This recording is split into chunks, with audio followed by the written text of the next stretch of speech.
Meski format debat Capres-Cawapres sudah diputuskan KPU, namun finalisasi seperti apa acara debat belum juga ditetapkan. Ada usulan dari TKN Prabowo Gibran yang meminta untuk mengurangi atau menghilangkan debat supaya saling sanggah.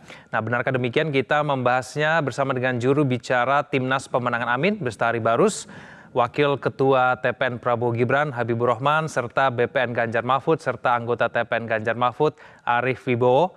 Selamat malam Pak Arief, Bang Bestari, dan Bang Habib. Terima kasih atas waktunya. Ya, Bang Habib sudah bersama kami? Oke, tampaknya komunikasi kami terputus. Saya akan mencoba nanti menanyakan apakah memang betul tim paslon nomor urut 2 meminta untuk menghilangkan adanya saling sanggah dalam debat capres nanti. Tapi saya ke Bang Bestari saja dulu. Bang Bestari, menurut Anda kalau debatnya nanti diadakan tanpa adanya saling sanggah atau bahkan mungkin dikurangi, esensinya akan dapat tidak debat capres itu nanti, Bang Bestari? Ya, terima kasih. Tadi terdengar Bung Habibur Rahman itu berteriak nggak benar gitu. Mudah-mudahan seperti itu. Karena kalau di beberapa stasiun televisi kemarin itu kekeh benar kok bahwa jubir daripada tim paslon nomor 2 itu mengatakan, wah enggak, kami siap. Mas Gibran siap, itu artinya kalau semua sudah menyatakan siap, ini sebetulnya yang bermasalah ini KPU-nya gitu. Ngapain orang semua tim udah siap kok?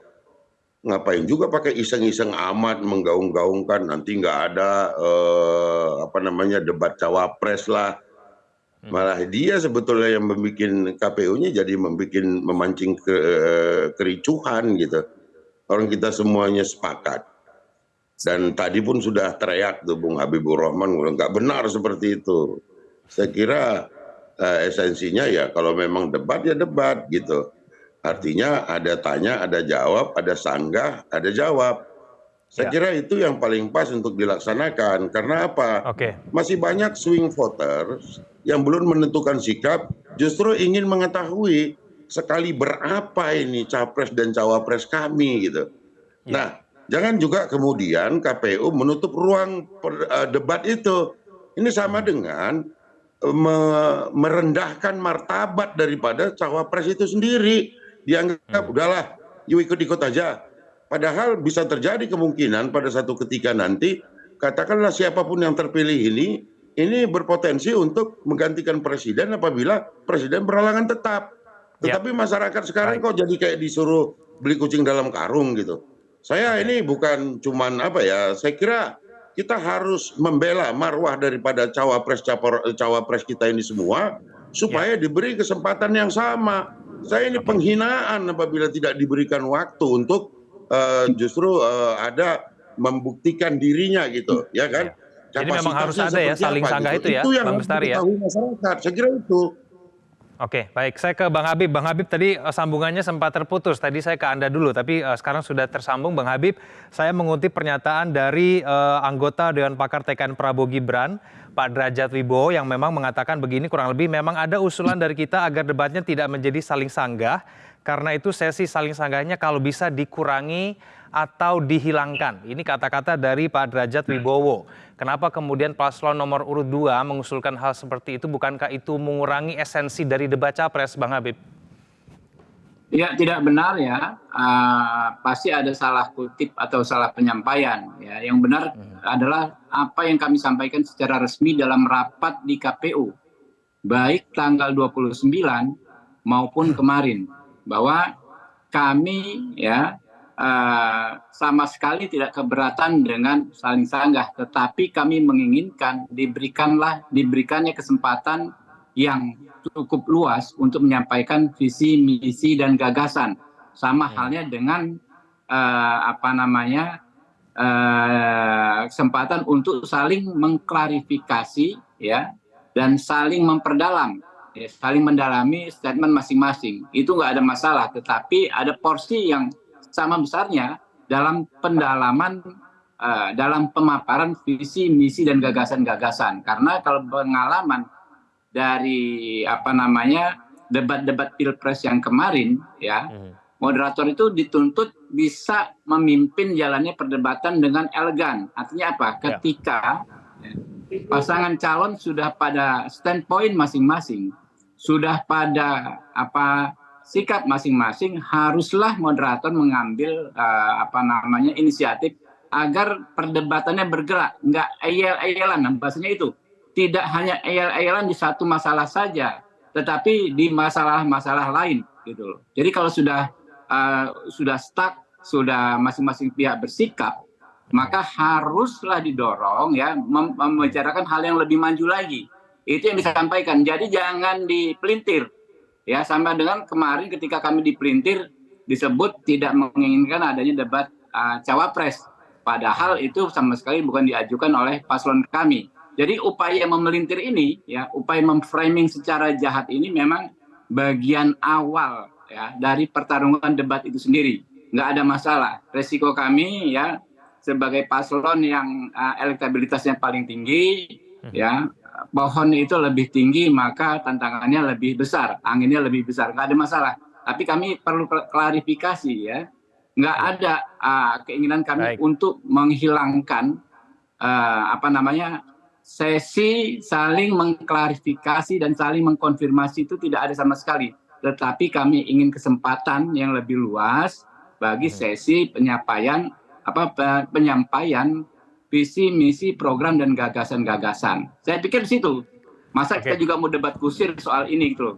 Hal yang paling penting adalah keterangan kami, ya, sikap kami yang ofisial itu yang disampaikan secara resmi di KPU. Bisa dicek di KPU, ya kan? Mungkin KPU pasti punya notulensinya, dan inilah yang akhirnya diputus oleh KPU, ya. Dalam pertemuan yang melibatkan KPU dan 3 pasangan calon, diputuslah tatib debat dan mekanisme debat. Itu berdasarkan kesepakatan kita bersama. Ya. Baik, oke, Bang Habib, saya ke Pak Arief. Pak Arief, Anda sepakat bahwa sebaiknya nanti pada saat debat capres itu lebih diprioritaskan pemaparan visi dan misi, sehingga kemudian tiap capres itu lebih diberikan... Bukan begitu. Diberikan kesempatan yang sama. Ya, penyampaian visi, misi dan gagasan dan saling mendalami tersebut. Oke, Pak Arief, Anda sepakat dengan pernyataan Bang Habib? Ya, jadi begini, intinya yang didorong di dalam melakukan perdebatan ini, sebagaimana yang diatur Undang-Undang Pasal 277 ayat 1 serta penjelasannya dan Peraturan Komisi Pemilihan Umum nomor 15 tahun 2023 Pasal 50 ya, ayat 1 itu sudah jelas bahwa 3 kali debat antar calon presiden dan 2 kali debat antar calon wakil presiden. Nah, saya kira KPU sudah memiliki satu pengalaman, dan saya kira itu yang diingatkan terus-menerus oleh tim kampanye kami, Pak Ganjar dan Pak Mahfud, bahwa sebagaimana sudah menjadi pengalaman itu yang dilaksanakan. Jadi menurut hemat kami adalah bagaimana setiap capres dan atau cawapres nantinya bisa menyampaikan visi misinya secara terang benderang dalam waktu yang relatif cukup, dan juga diberikan kesempatan untuk memberikan sanggahan atau bahkan pertanyaan atau komentar dari pasangan, dari calon yang lain, ya. Tentu yang mengatur nanti adalah moderator debat, ya, yang mengatur moderator debat. Nah, tentu harapannya moderator bisa menjalankan tugas pokok fungsinya dengan sebaik mungkin, ya. Ada keadilan di sana, ada kesempatan, ada waktu yang sama juga yang diberikan kepada masing-masing calon, baik itu calon presiden maupun calon wakil presiden. Nah, itulah sebabnya kita meminta kepada Komisi Pemilihan Umum untuk tegak lurus saja pada Peraturan Komisi Pemilihan Umum Pasal 50 ayat 1 tersebut nomor 15 tahun 2023 tentang kampanye. Nah, itulah yang menjadi titik tekan kita. Nah, maka diatur yang baik. Nah, kita tentu minta kepada moderatornya nanti juga bisa mengatur jalannya debat tersebut secara baik, ya, secara elegan, secara adil, ya, dan juga tentu kesempatan untuk menyampaikan visi misi secara terang benderang sekaligus sanggahannya juga dengan baik, ya. Yang namanya debat pasti ada saling menyanggah, ya. setidaknya ada komentar atau tanggapan atau apapun antar calon presiden maupun antar calon wakil presiden. Saya kira itu saja yang memang harus didorong agar nanti itu bisa teraktualisasi dengan baik, karena debat ini sesungguhnya juga menguji kredibilitas ya, calon presiden atau calon wakil presiden, meskipun debat adalah salah satu variabel saja di dalam proses perhelatan pemilihan umum presiden dan wakil presiden. Dia bukan satu-satunya variabel, ya, tapi sebagai salah satu variabel yang penting supaya publik bisa menilai, supaya masyarakat bisa memberikan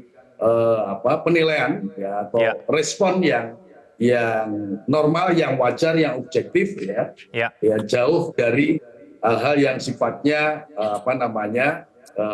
tendensius ya. Saya kira begitu.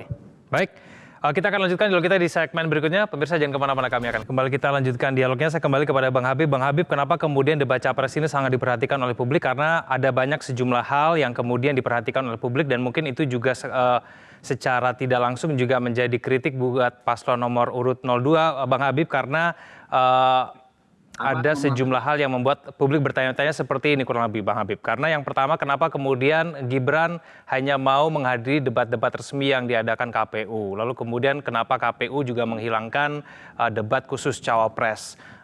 Ada kemudian muncul tagar begitu di media sosial, di Twitter begitu ya, yang muncul begitu Prabowo Gibran takut debat. Nah, hal semacam ini dijawabnya bagaimana, Bang Habib? Ya, pertama soal undangan ya menghadiri debat non-official yang diselenggarakan misalnya universitas ya dan lain sebagainya, kan itu tergantung dengan penjadwalan. Kita tahu Mas Gibran kan tidak mengundurkan diri sebagai wali kota, tapi masih melaksanakan tugasnya. Makanya jadwalnya padat sekali, hanya bisa di weekend dan 1 hari cuti. Karena itu kesempatannya tentu terbatas. Beliau lebih memilih belusukan ya, ketemu rakyat di di ganggang, di kampung-kampung seperti kemarin dilakukan di Jakarta. Dan kalaupun menghadiri acara di gedung-gedung yang seremonial, beliau tuh hanya sebentar sekali ya. Sering kita Mas Gibran tuh bukan hanya debat, diundang acara deklarasi relawan saja, nggak ada waktu pidato karena sudah ditunggu masyarakat di kampung-kampung ya. Jadi cuma datang menerima dukungan lalu salaman dengan warga yang melakukan deklarasi. Nah kemudian meninggalkan lokasi ya. Itu makanya sulit sekali cari waktu untuk menghadiri debat yang non ofisial karena kan pasti akan menyita waktu yang lama ya. Yang kedua ya soal fitnah ya, kemudian hoax, penggiringan opini yang jahat yang membawa Mas Gibran takut atau paslon 2 bukan 02, paslon 2 takut debat, itu kan jelas terbukti. Kami bukan pihak yang mengusulkan dan sama sekali tidak ada penghilangan debat cawapres. Kami secara terbuka mengkritik sahabat-sahabat kami di Metro TV bahwa ini kan sudah dibantah oleh Ibu Nihayatul bahwa beliau bukan mengusulkan penghilangan debat cawapres. Ibu Nihayatul itu orang dari dari paslon 1 yang hadir di KPU. Beliau mengusulkan agar paslon itu hadir lengkap.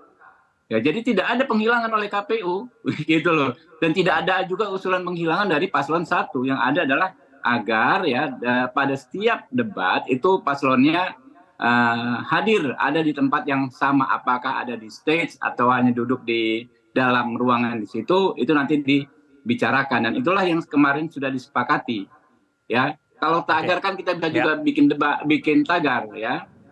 Yang namanya tagar tentu bisa dibikin ya oleh pihak-pihak yang berkepentingan. Kami nggak ambil pusing ya, yang jelas kan masyarakat mengapresiasi paslon kami ya. Terbukti hari ini juga ada survei dari lembaga yang cukup terpercaya, Polstat misalnya, justru naik 1%, Mas ya. Elektabilitas kami itu naik 1% setelah sekian hari memasuki masa kampanye. Jadi kami santai saja, nggak ada masalah ya. Kami yang jelas gini, yang jelas mekanisme debat ya itu kan diatur di undang-undang ya, di Undang-Undang 7 ya.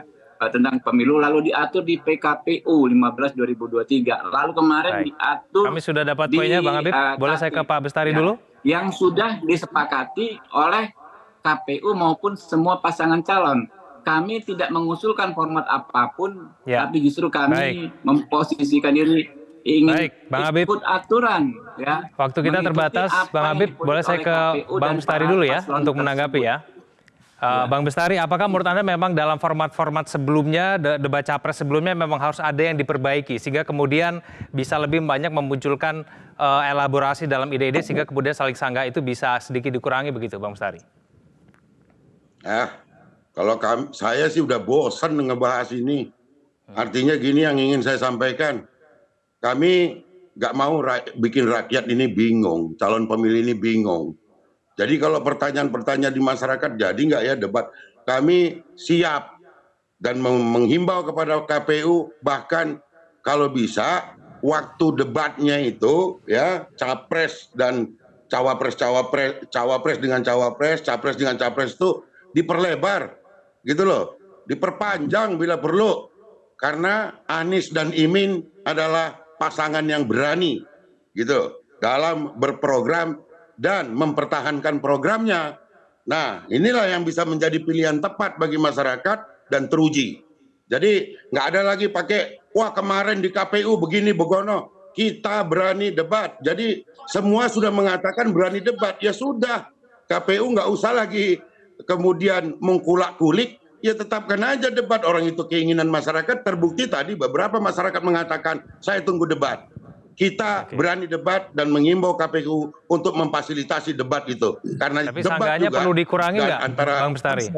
Itu tidak melanggar peraturan gitu loh, perundang-undangan. Saya kira itu. Ya, Bang Bestari. Tapi saling sanggahnya itu perlu dikurangi nggak menurut Anda?